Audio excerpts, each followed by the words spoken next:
如果你是一名创业者，或者是一个团队的管理者，甚至你只是想在职场上建立自己核心圈子的野心家，我敢打赌，你一定有过这样的焦虑：为什么千金易得，一将难求？为什么团队带不动？每个人都要我推一下才动一下？为什么我也想学刘备三顾茅庐，但真正的高手根本不理我？很多人把这归结为运气不好，或者钱给的不够。但今天我要带你读一篇战国时期的奇书，读完这篇只有几百字的古文，你可能会感到背脊发凉，因为你会发现，你身边之所以全是庸才，是因为你把自己活成了庸才的磁铁。这本书叫《何冠子》，作者是个神秘人，头戴好勇斗狠的鹤鸟羽毛做冠。这篇博选被历代帝王视为枕边秘籍，因为它揭示了权力与人才之间最残酷的底层逻辑，并不是世界上没有诸葛亮，而是因为你弯腰弯得不够低。文章一上来没有讲怎么面试，怎么定 KPI， 而是抛出了一个极具压迫感的概念——王府。原文说王府非一世之器者，厚德龙君也。王府是什么？府就是斧头，王府就是帝王用来杀伐决断、斩首示众的刑具。在古代，它象征着至高无上的权力，生杀大权。放到今天，这就是你手里的公章，是你决定公司生死存亡的签字权，是你开除一个高管、砍掉一条业务线的决策力。何冠子开篇就是一句警告：兄弟，这把斧头很重，一般人一世之气是拿不动的。为什么拿不动？因为权力是有物理重量的。你想想看，当一个决策能影响几百人的饭碗，能决定几千万资金的流向时，这种压力会把一个心理素质脆弱的人直接压垮。很多老板创业初期还好，一旦公司做大，立刻动作变形，疑心疑鬼，甚至精神崩溃。为什么？因为气不够大。所以作者说，想要握住这把斧头，你必须具备2个硬指标：厚德与龙俊。咱们先说厚德，大家别把它简单理解成做好人好事。在管理学里，德就是你的承载力，也就是大家常说的格局。你可以把你的德行想象成一个容器，如果你的容器是纸做的，你往里面倒金子，结果是什么？是纸袋破裂，金子流失，甚至砸伤你的脚。厚德意味着你能容忍别人的才华超过你，意味着你能承受下属的误解，意味着你在巨大的利益诱惑面前能守住底线，在巨大的危机面前能稳如泰山。再看龙俊，这指的是高卓的才智。光有德行的是老好人，做不了领袖。领袖必须聪明，但这种聪明不是小聪明 smart， 而是大智慧 wisdom。所以结论很扎心，在你抱怨招不到人才之前，先掂量一下自己。如果你的地基打得不深，德不厚，楼盖得越高，塌得越惨。如果你觉得自己德够厚了，那么接下来你需要建立一套完整的认知坐标系。原文说：道凡4极，一曰天，二曰地，三曰人，四曰命。这其实就是2000年前的宏观环境分析模型。任何一个想做大事的人，做决策前都要把这4张清单过一遍。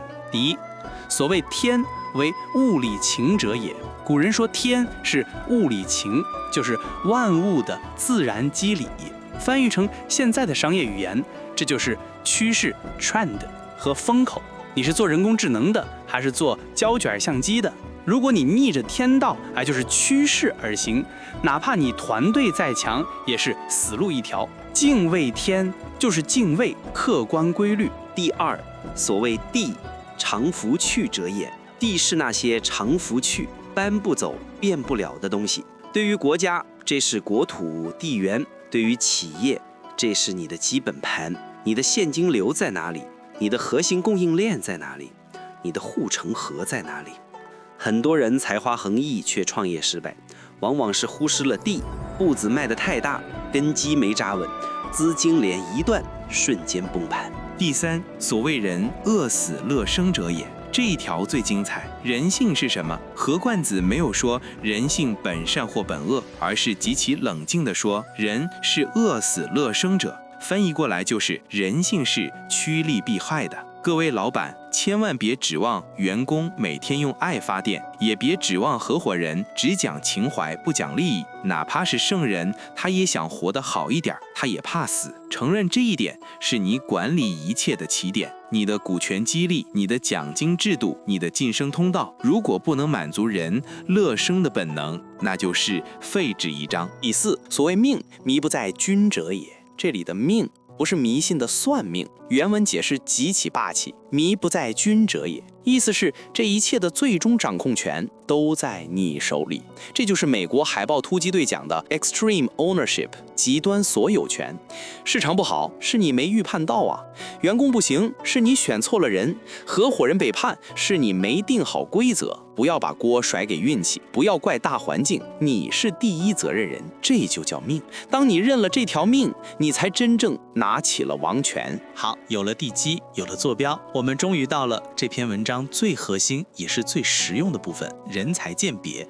很多老板分不清人才的等级，觉得能干活就是人才，大错特错。何冠子把人才相对于你的能力分成了残酷的5个等级，请大家现在就拿出纸笔，或者在脑子里过一遍你的团队，看看你的核心成员都在哪一层。第1层级伯己，胜己100倍，这是帝师，原文叫伯己，伯通百，意思是能力强你100倍的人。这种人啊，是拿来做老师的，比如刘备至于诸葛亮，齐桓公至于管仲，他们的眼光比你毒，战略比你深，甚至在专业领域，你在他面前就像个小学生。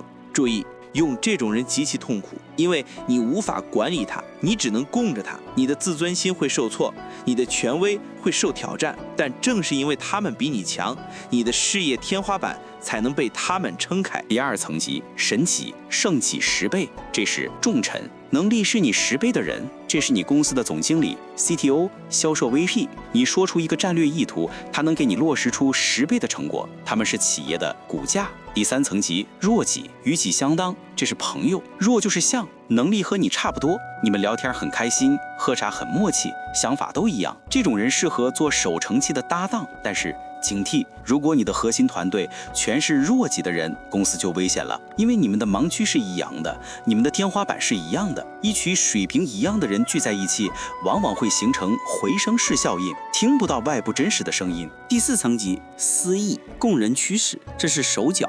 这种人没有太多的主观能动性，你说干啥他干啥，甚至还得你盯着干。任何组织都需要基层执行者，这无可厚非。但如果你的高管层里混进了私意，那就是你的失职。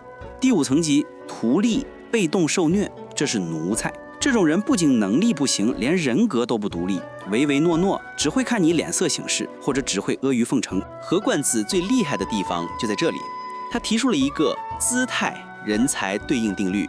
他告诉你，你用什么样的姿态对待人，宇宙就会把什么样的人派到你身边，这是绝对的能量守恒。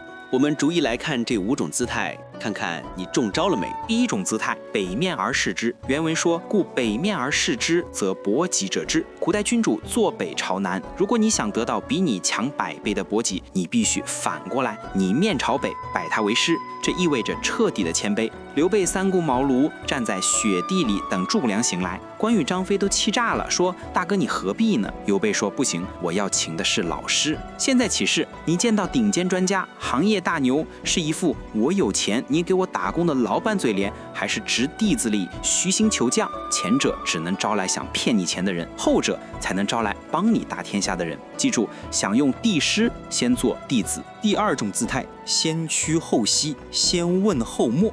原文说：“先屈而后息，先问而后默，则食己者至。”屈是小步快走，表示恭敬。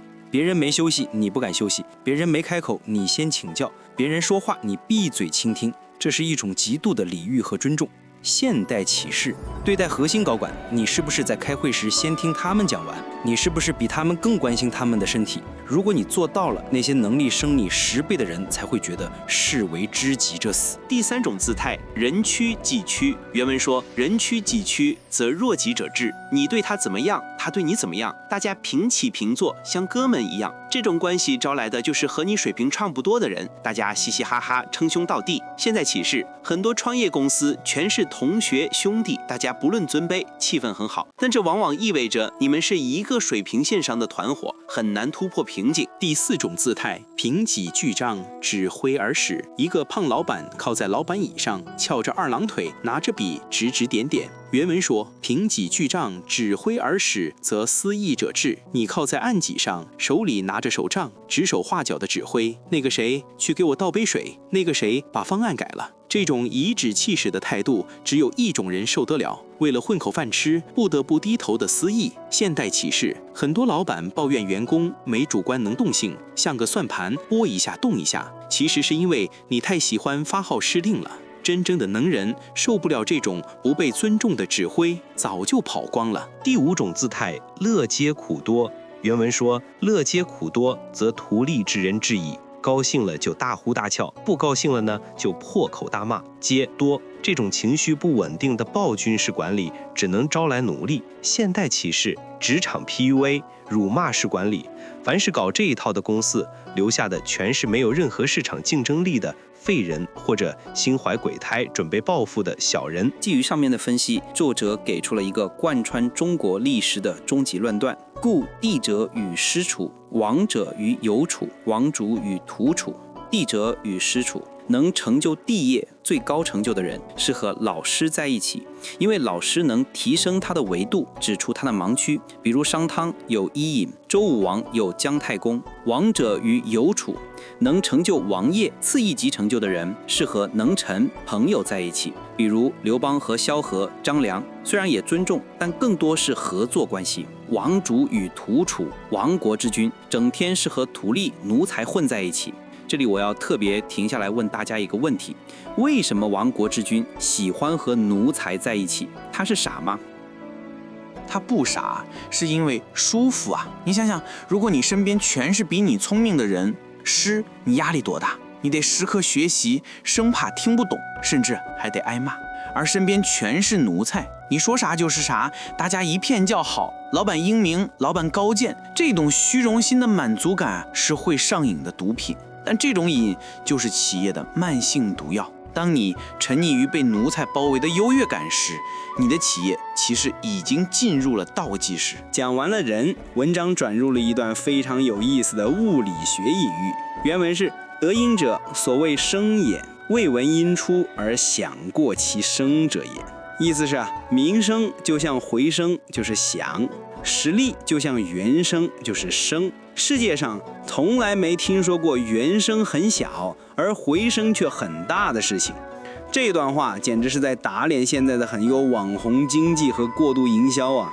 你有实力能拿得出来，而没人跟你讲曝光。第1点警示：不要搞虚假人设。现在很多创始人疯狂做 PR， 买热搜，把个人 IP 包装成神。但是如果你的原生、你的人品、你的产品、你的真实能力只有60分，你无论如何不可能获得100分的回声。即使你通过扩音器、资本暂时把声音放大了，那是噪音，不是回声。一旦扩音器撤掉，或者遇到真的风浪，马上就会现原形。第2点警示：不要抱怨怀才不遇。这反过来也成立。如果你的回声很小，没人赏识你，没人追随你，不要怪山谷，环境不好，先检查自己的声音实力是不是不够大。影响力永远滞后于实力，但也永远忠实于实力。只要你声音够大，回声迟早会来。道理都懂了，人也找来了，具体事情怎么做？文章的最后给出了4条极其实操的执行法则，我称之为4把斧头。第1把斧，信斧不合，事举不成。古代雕兵要用虎符，2半合上了才能动，这就是现代管理的流程与合规。做大事不能靠拍脑门，要有凭证、有数据、有逻辑闭环，战略和资源要匹配，符要合，否则事情一定干不成。第2把斧，不死不生，不断不成。这句话太狠了，不是说半死不活，而是说置之死地而后生。当企业面临转型，当团队出现毒瘤，领导者必须要有杀伐决断的勇气。犹豫不决，想做老好人，想两头不得罪，想既要又要，最后的结果就是不成。作为握着王斧的人，该砍的时候手不能抖。第3把斧，记功而偿，按功劳来赔偿回报。注意，是按功，不是按劳，更不是按苦劳，也不是按资历。哪怕是你刚才磕头请来的帝师，如果不立功，也不能乱赏，赏罚分明是维系团队战斗力的底线。第4把斧子，全德而言，衡量一个人的德行，再决定听取他的什么言论，赋予他什么权利。不要让有才无德的人做决策，也不要让有德无才的人上前线。人岗匹配才是王道。结局，如果你做到了以上这一切，修了厚德，懂了天命，弯腰请来了伯己做老师，又用雷霆手段进行了决断和赏罚，那么原文最后一句霸气收尾：王斧在此，孰能使赢？这把王道的大斧竖在这里，谁还敢结党营私？谁还敢不服从？谁还敢不尽心？企业自然如避石指，无往不利。洋洋洒洒200字，我们读完了这篇2000年前的何冠子博选。古人的智慧从来不是固执堆里的灰尘，而是穿越时空射向我们眉心的子弹。如果今天的视频你只记得住3句话，我希望是这3句。第一句，克服你的智商优越感。作为老板，如果你在会议室里永远是最聪明的那个人，那你这就进错了房间。巨凶的 VC 让你感到智力压迫感的人，去北面而视之。第二句，你弯腰的角度决定了人才的高度。如果你只想要一双手，你就得到机械的劳作；如果你想要一个大脑，甚至一个灵魂，你就必须支付尊重的溢价。第3句，原声决定回声，别再花冤枉钱搞那些虚头巴脑的包装了，修你的厚德，磨你的龙俊。当你真正具备了帝王的气量，那些诗有臣自然会闻声而来。花若盛开，蝴蝶自来；你若精彩，天自安排。这不是鸡汤，这是何冠子教给我们的物理学定律。愿屏幕前的你手中握得住王斧，心中装得下帝师，在这个复杂多变的时代，成就属于你自己的网页。这里是盗墓阅览，我们下期再见。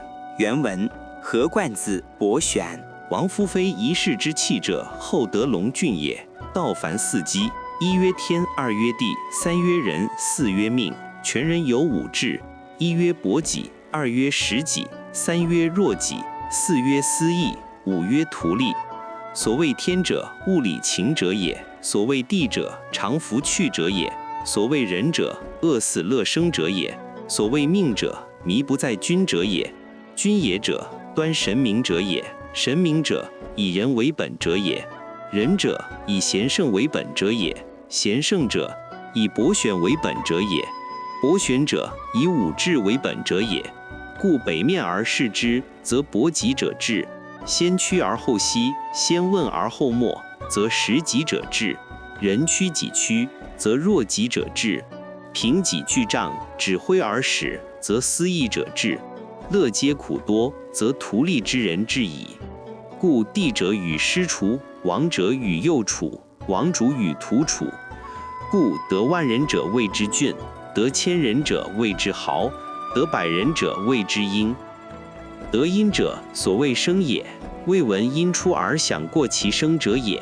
贵者有之，富者有才，贫者有身。幸福不和，事举不成，不死不生，不断不成。济公而长，全德而严。王夫在此，孰能使赢？